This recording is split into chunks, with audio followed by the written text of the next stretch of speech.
அனைவருக்கும் எனது இனிய மாலை வணக்கம். மே 17 இயக்கம் வந்து எனக்கு அறிமுகமானது ஒரு அடிக்கடி திருமுருகன் காந்தி ஜெயிலுக்கு போகும்போது டிவியில் அவருடைய நேரத்தை பார்ப்பேன். இப்போ ஜெயிலுக்கு லீவ் விட்டுருக்காருன்னு நினைக்கிறேன். என்னுடைய தம்பி கேமராமேன் விஜய் சக்கரவர்த்தி அப்பப்போ அந்த அரசியல் பதிவுகளை பற்றி நிகழ்வுகளை பற்றி மே 17 இயக்கத்தை பற்றி நிறைய எனக்கு எடுத்து சொல்லுவார். நான் திருமுருகன் காந்தி அவர்களை தொலைக்காட்சி மூலமாக பார்க்கும்போது அவர் ஒவ்வொரு தடவை ஜெயிலுக்கு போயிட்டு வரும்போது அந்த மன அழுத்தங்கள் ஒரு குடும்பத்துக்கு எப்படி ஏற்படும், எப்படி இவர் வந்து கொஞ்சம் சலிக்காமல் வந்து எப்போவுமே வந்து ஒரு எதிர்ப்பு மனநிலை இருக்கிறது, போராட்ட மனநிலை இருக்கிறது, நம்ம வேடிக்கை பார்க்குறவனுக்கே மன அழுத்தம் இருந்துச்சுன்னா சம்மந்தப்பட்டவங்களுக்கு எவ்வளோ எல்லாம் மனுஷன் தானே அப்படி. அப்போ அவங்க குடும்பத்தாரை நான் வந்து யோசிச்சுட்டே இருப்பேன். அவங்க மனைவி எப்படி இதை ரியாக்ட் பண்ணுவாங்க, குழந்தைங்க எப்படி ரியாக்ட் பண்ணும், அவங்க ஃபாதர் எப்படி இருப்பார். அவங்க அப்பா வந்து இங்கே பாடுற வரைக்கும் தெரியாது, அவர் ஆல்ரெடி ஒரு போராட்ட குணத்தோடு தான் இருந்திருக்காரு. ஸோ இது வந்து அர்த்தத்திலே ஓடுது. என்ன திருமுருகன் காந்திகிட்ட வந்து நான் தொடர்ந்து அவரை பார்க்குறதெல்லாம் இருக்குன்னா ஒரு உறுதியோட ஒரு நேர்மையாக இருக்கிறாருங்கிறது வந்து நான் சொல்லி உங்களுக்கு தெரிய வேண்டியதில்லை. எல்லாரும் போலவே நானும் இங்கே இருக்கிற இளைஞர்களெல்லாம் பார்க்கும்போது ஒரு தகப்பன் ஸ்தானத்தில் இருந்தால் இந்த இளைஞர்களை பார்த்து அரசியல்படுத்துவது, ஜனநாயகப்படுத்துவது, மக்களுக்கான போராட்டங்களை முன்னெடுப்பது எல்லாம் அவசியமானது தான். ஆயினும் வாலிபத்தில் வாழ்வாதாரத்தை தொலைத்துவிட்டு பின்பு தேடி விடாமல் எல்லாத்தோடையும் சேர்த்து போராட்டங்களோடு உங்கள் வாழ்வாதாரத்தையும் சரி செய்து கொள்ளுங்கள். இல்லையெனில் நடுவயதில் மிகப்பெரிய சிக்கலை ஏற்படுத்திவிடக்கூடும். இந்திய ஜனநாயகத்தில் எல்லா தலைவருடைய ஆரம்பமும் மிக பிரமாதமாக இருந்தது, நடுவில் தான் திசை மாறியது. அவருடைய வாழ்வாதார சூழ்நிலை கருதி அவர்கள் மீது விமர்சனம் வைப்பது ஒன்று, அதன் காரணத்தை அறிந்து கொண்டு அந்த பள்ளத்தில் விழுந்து விடாமல் இருப்பதும் நமக்கான அரசியல் தான். அதுவும் அப்படித்தான். என்னுடைய அரசியலை நான் எப்படின்னா என்னுடைய சுய அறம் தான் என்னுடைய அரசியல். தேவையில்லாத எதையும் தலையிடாமல் இருப்பது, அடுத்த மனுஷன் அவமரியாதைப்படுத்தாமல் இருக்கிறது மிகப்பெரிய அரசியலாக நான் நினைக்கிறேன். அதுதான் வந்து நாசர் சாரும் அந்த மாதிரியான ஒரு மனிதர் தான். ஒரு காட்சி ஒரு படப்பிடிப்பில் வந்து நாசர் சார் வந்து மறுநாள் வந்து நடிகர் சங்கத்தில் எலெக்ஷன் நிற்க போகிறார், வேட்புமனு தாக்கல். எனக்கு அவருக்கு ஒரு காட்சி. அவர் வந்து நானும் 2 பேரும் ஆளுங்கட்சியில் சேர்ந்துக்கிறவங்க. எனக்கு வந்து எம்எல்ஏக்களை மெஜாரிட்டி எம்எல்ஏ காமிச்சா நான் முதலமைச்சர் ஆயிடலாம். இவர்கிட்ட நான் காசு பேரம் பார்க்குறேன், அவர் ஒத்துக்கிற மாட்டேன்றார். ஒரு எம்எல்ஏக்கு 25 கோடி தரேன்னு ஒரு 15 எம்எல்ஏ கொடுனா முடியவே முடியாது, எனக்கு நேர்மை தான் முக்கியம்ன்றார். அப்போ என் பையன் வந்து ஒரு பெரிய சிக்கலான கேஸில் இருக்கார், அவரை காப்பாற்றணும், நான் முதலமைச்சர் அதை நான் தான் என் கேரக்டர்.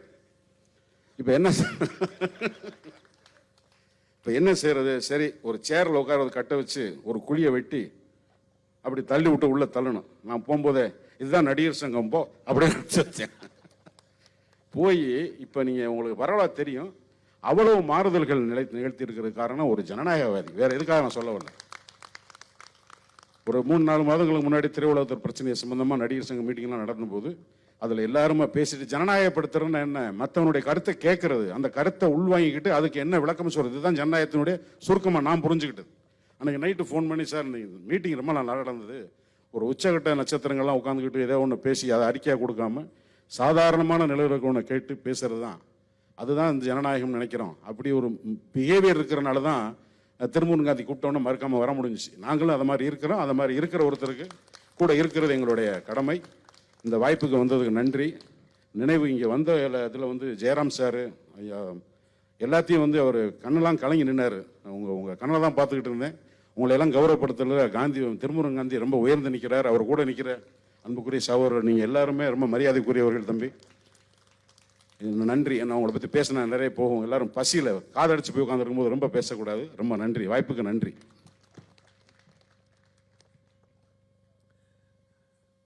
இந்த அருமையான வெளியையும் நேரத்தையும் அமைத்து கொடுத்த மே 17 இயக்கத்திற்கு என்னுடைய நன்றியைத்தான் சொல்ல வேண்டும். இந்த நிகழ்ச்சி சிறப்புற செய்த எல்லா அந்த உழைப்பாளிகளுக்கும், நடனமாடியவர்கள், பாடியவர்கள் எல்லோருக்கும் என்னுடைய வாழ்த்துகள். விருதுகள் வாங்கியவர்களுக்கு என்னுடைய சிறந்தாழ்ந்த மரியாதைகள். ஒருவேளை நான் போயிருந்தால், இங்கிருந்து வெகு சீக்கிரமாக போயிருந்தால், என்னுடைய வளர்ச்சியில் ஒரு ஜன்னல் திறக்காமையே போயிருந்திருக்கும். நான் அரசியல் நிகழ்வுகள் பல பார்த்துருக்கேன். தம்பி கூடயே சேர்ந்து, தம்பி தானே பார்த்துருக்கேன். ஆனால் இது ஒரு அருமையான, எழுச்சியான, மிகவும் நவீனத்துவம் மிகுந்த, இளைஞர்களை கவரக்கூடியன்னு சொல்ல முடியாது, இது மூலமாகவும் நீங்க சிந்திக்கலாம் அப்படின்ற ஒரு ஒரு மிக அருமையான இது. நானும் இளவரசம் அதுதான் பேசிக்கிட்டு இருந்தோம். இது வந்து பெரிய பெரிய நட்சத்திர கலை விழாக்கள்லாம் நடக்குது, அதுக்கு இணையானதாக தான் இருக்கு. அவ்வளோ சிறப்பா பண்ணாங்க.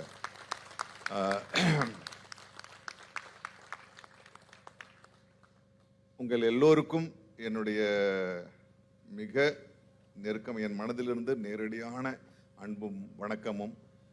இந்த இப்போ இன்னைக்கு இருக்கிற சூழல்ல வந்து அரசியலை பத்தி ஒரு பெரும் குழப்பம், அரசியல்ல ரொம்ப தூரம் பயணிச்சவங்களுக்கே இருக்கு. அதுவும் இளைஞர்களுக்கு வந்து மிகப்பெரிய குழப்பம் இருக்கு. அதை என்னுடைய மகன்களுடைய நண்பர்கள் மூலமாக நான் இன்றைய அரசியலை நான் பார்க்கின்றேன். மிகவும் பெரிய குழப்பத்தில் அல்லது ஒன்றுமே தெரியாதவர்களாக இருக்கிறார்கள். இதுதான் சரியான தருணம், நாம் நம்முடைய கருத்துக்களை அவர்களிடம் கொண்டு செல்வது.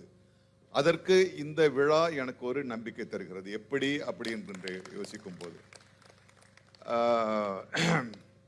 எனக்கு இருக்கிற ஒரே ஒரு வேண்டுகோள்ல, அது எப்படின்னு சொல்றதுன்னு தெரியல. ஏன்னா இன்றைய நிகழ்ச்சியின் அந்த அழைப்புதழை பார்க்கும்போது அதுல இருக்கிற ஒவ்வொரு தலைப்பும், ஐயோ நம்ம வந்து சிறப்பு விருந்தினனா போறோமே, இந்த 2 நாளும் நம்ம வந்து உட்கார்ந்து இருக்கணுமே அப்படின்னு தான் சொன்னேன். எனக்கு எந்த அமைப்போ எந்த அரசியல் கட்சியோ எனக்கு வந்து கிடையாது. ஆனால் ஒரு தமிழனாக நான் சார்ந்திருக்கிற சமூகத்தினை வரலாற்று ரீதியாக, திரிக்கப்படாத வரலாற்று ரீதியாக அறிந்து கொள்வது ஒரு தமிழனாக, ஒரு குடிமகனாக எனக்கு ஒரு கடமை இருக்கிறது. ஆனால் இதுவரை இருக்கின்ற வரலாறு நமக்கு தெரிந்தது பள்ளியின் கல்வி திட்டங்களின் மூலமாகத்தான். வரலாறு என்கின்ற ஒரு விஷயம் நமது 35 மார்க் எடுத்தா நீ பாஸ் என்ற ஒரு அளவுக்கு தான் நமக்கு வரலாறு வந்து திணிக்கப்பட்டிருக்கு.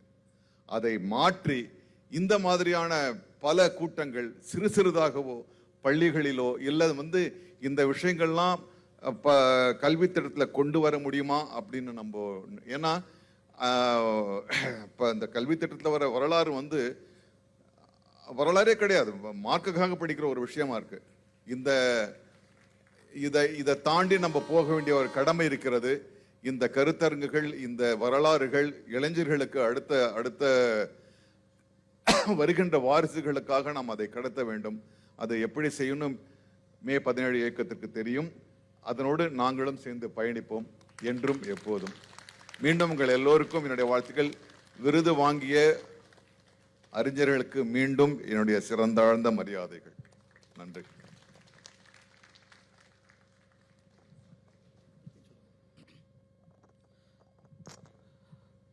ஐயா நாசர் அவர்களுக்கு மே 17 இயக்கத்தின் சார்பாக சிறு மரியாதை.